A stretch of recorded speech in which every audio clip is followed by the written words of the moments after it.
Now, Britain and the European Union are moving closer even more, agreeing a new strategic partnership. The UK is set to rejoin the Erasmus student exchange scheme in 2027, while talks are also underway on joining the European Union's internal electricity market. Well, ministers tell us the deal will boost opportunities for young people, strengthen energy security and support businesses on both sides. We can now speak with the government's Paymaster General, the Cabinet Minister Nick Thomas-Symonds. Nick, thank you for joining us tonight on GB News. What's going on here? Are you slowly but surely trying to reverse Brexit? No, absolutely not. What I'm actually doing here is delivering. And this is a really exciting announcement today, Chris, because what we are talking about here, it's not only students at universities who are going to benefit from our accession to Erasmus Plus in 2027. We're talking about our further education sector as well, say an engineering apprentice who might want to spend between 2 months and 12 months overseas. We're talking about the potential for youth work. We're talking about sports exchanges. We're talking about staff who are able to go overseas to develop themselves professionally. We're talking about adult learners. So this is a real opportunity for tens of thousands of people to be able to broaden their horizons. I'm very proud to have negotiated this, and I am determined now that as we take this forward, this will be open to people irrespective of what their background is. And I want to say to your viewers who are watching this, it doesn't matter what your background is, if this is something you are interested in, it could very well be for you. It's going to cost us £570 million. Is that an annual figure, or is that the cost of joining? And I'm told you wanted a 50% discount from the EU, but only got a 30% discount. Does that say much for your negotiating skills? I think it says about my negotiating skills that I've managed several things here that wouldn't have been within the capability of the previous Conservative government. Firstly, I've negotiated, yes, a 30% discount, which means £570 million for 2027 to 2028.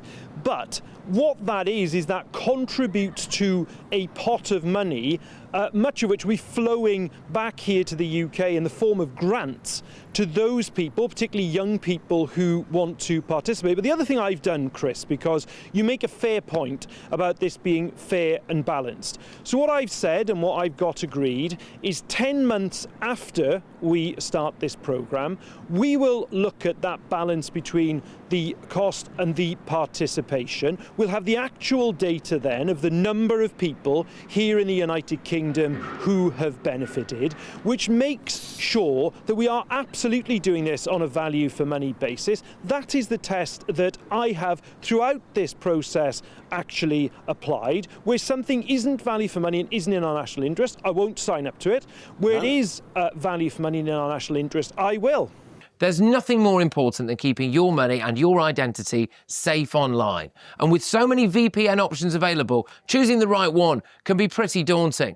But this video's sponsor, ExpressVPN, is making the choice easier for GB News viewers. ExpressVPN is offering up to 75% off, plus 4 extra months free. That's top-level security from just £2.49 a month, and you're covered by their 30-day money-back guarantee. So just click the link in this video's description or scan the QR code now. Remember, when you're online, you are often sharing personal data, so hackers can steal your information, your passwords, your photos, and your bank details in just seconds. But ExpressVPN encrypts your connection, making it virtually impossible for hackers to access your personal information. So why choose ExpressVPN? Well, it couldn't be easier to use. With just one click, you are protected. And ExpressVPN uses military-grade AES 256 encryption, which is the same standard trusted by the US government to guard their classified information. With their new tiered plans, you can protect up to 14 devices at once and manage passwords securely. Live chat support is available 24/7, and it typically connects you in under a minute with a real person. Click the link in this video's description or scan the QR code to get up to 75% off ExpressVPN, plus 4 months extra for free.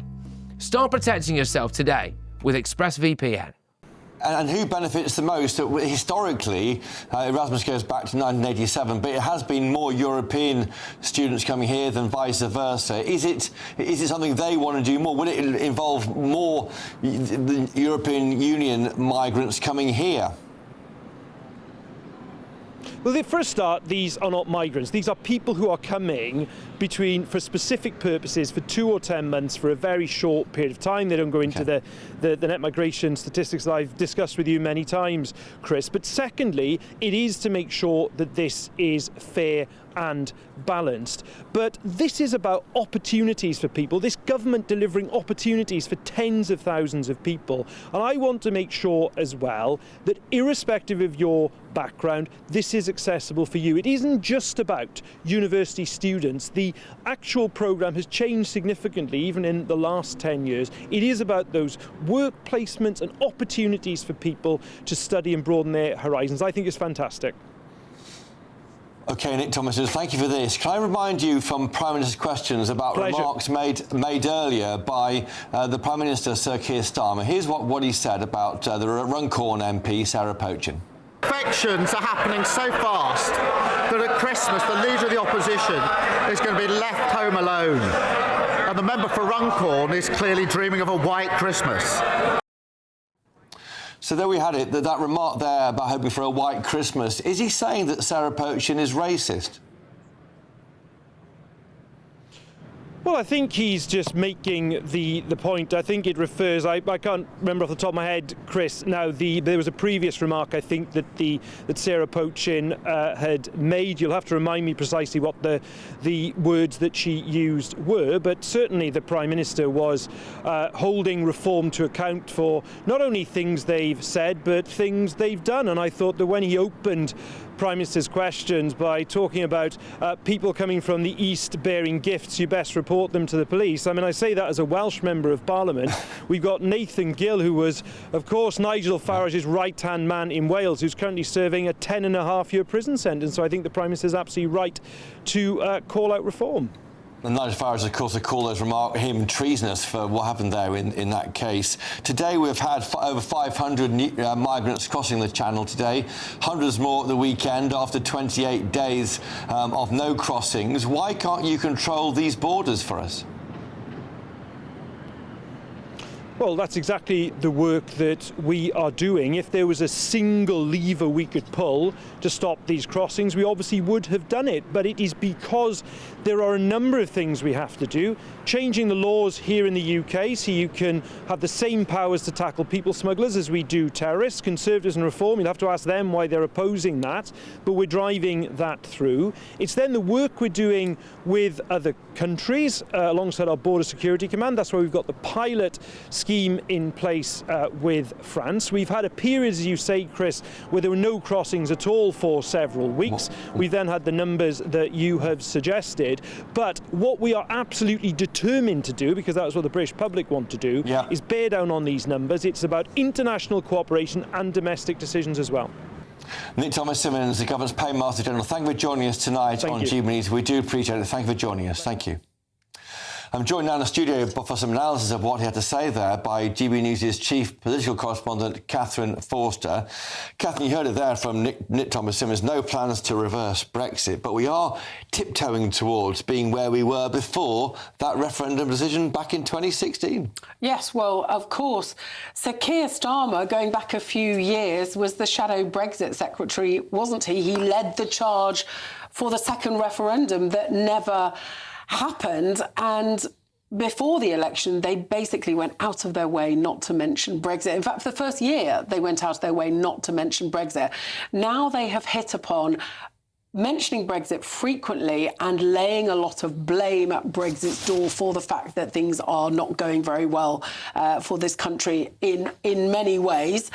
Critics, of course, would say that some of that's down to the government's own policies. But this Erasmus scheme, this morning when this was first being reported, we were hearing that the cost would be about 100 million a year. Now that we've actually got further information, the cost up at 570 million for the first year, with a 30% discount, up to £1 billion a year, we're hearing. And the government gives 7.5 million directly to British universities. So this is a massive chunk of money. The government will sell this as a win, and there will no doubt be lots of British young people who will benefit from it and who will think that this is great. But of course, before, there were always more EU students coming here than the other way. So I think it will be interesting to see. Well, we'll pay close attention. He did say there'll be a review of the value for money. He also said that Erasmus Plus won't be just students, but also those from other working class areas in the country, not necessarily those at university, which is maybe a good thing.